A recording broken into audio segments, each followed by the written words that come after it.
जय श्री राम। मेष राशि के जातकों, जुलाई 2026 का महीना कैसा रहने वाला है आपके लिए? आइए इसको जानते हैं ग्रहों की भूमिका के आधार पर। कि कौन सा ग्रह कब और कहाँ किस राशि में आपके है, और आपके जीवन के मुख्य पहलू, आपकी शिक्षा, आपकी विवाह, आपके प्रेम संबंध, आपके स्वास्थ्य, आपका व्यापार, आपकी नौकरी, तरक्की, प्रमोशन, इन सब पर किस तरीके से पड़ने वाला है, उसके बारे में विस्तार से चर्चा करेंगे।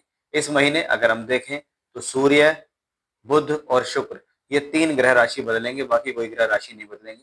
16 जुलाई को सूर्य का राशि परिवर्तन होगा, 7 जुलाई को बुध का राशि परिवर्तन होगा और 4 जुलाई को शुक्र का राशि परिवर्तन होगा। अब आप स्क्रीन पर चार्ट देख रहे होंगे। महीने की शुरुआत में ही चौथे भाव में बुध भी है, गुरु भी है और शुक्र भी है।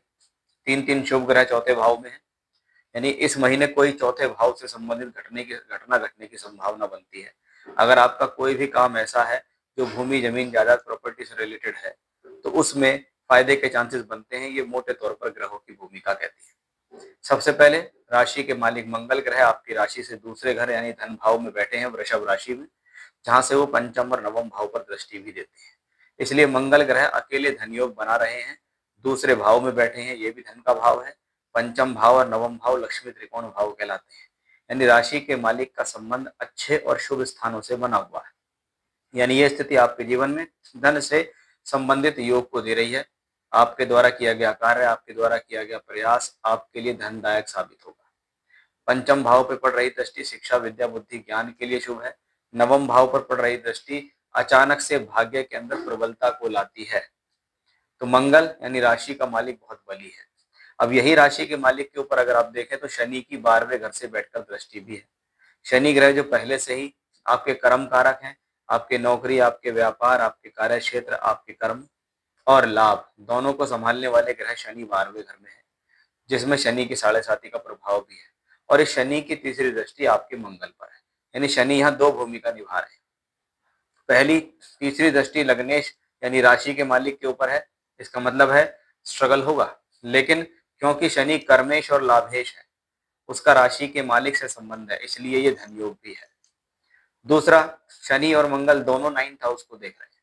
शनि की 10वीं दृष्टि और मंगल की 8वीं दृष्टि 9th हाउस पर। नवा घर है मेरे भाग्य का। भाग्य से कर्म, लाभ और राशि के मालिक का संबंध भाग्य को प्रबलता दे रहा है, इसलिए स्थिति भाग्य के स्वरूप के लिए अच्छी है। वहीं आप देखेंगे कि बृहस्पति तो उच्च के हो चुके हैं, उच्च के होकर आपकी राशि से 4th हाउस में गोचर भी कर रहे हैं। और बृहस्पति की नवम दृष्टि यानी उच्च के बृहस्पति की नवम दृष्टि शनि के ऊपर है। शनि देख रहे हैं गुरु के नवम भाव को और गुरु देख रहे हैं शनि को। यानी ये 9वें और 10वें घर का सुंदर राजयोग धनयोग बना। तो इस महीने ग्रहों की जो भूमिका है, स्थितियां हैं, वो बहुत हद तक सकारात्मक है। सूर्य ग्रह आपकी राशि से अगर मैं देखूं तो तीसरे घर के अंदर है।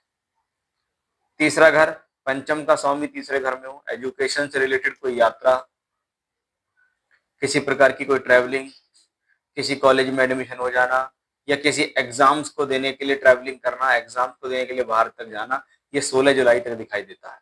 16 जुलाई के बाद सूर्य कर्क राशि में आ जाएंगे। कर्क राशि आपकी राशि से चौथे घर की राशि है। ये स्थिति शिक्षा, विद्या, बुद्धि, ज्ञान के लिए अच्छी रहेगी। एजुकेशनली इसको पॉजिटिव कहा गया। बुध ग्रह को देखें तो 7 जुलाई को वो मिथुन राशि में जाएंगे, क्योंकि बुध चल रहे हैं वक्री। वक्री चल के ये वापस अपने तीसरे घर में पहुंच जाएंगे अपनी ही राशि में।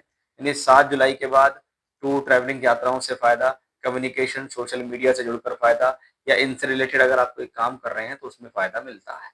शुक्र ग्रह दूसरे और 7वें घर के स्वामी है। दूसरा घर धन का, 7वें घर विवाह का।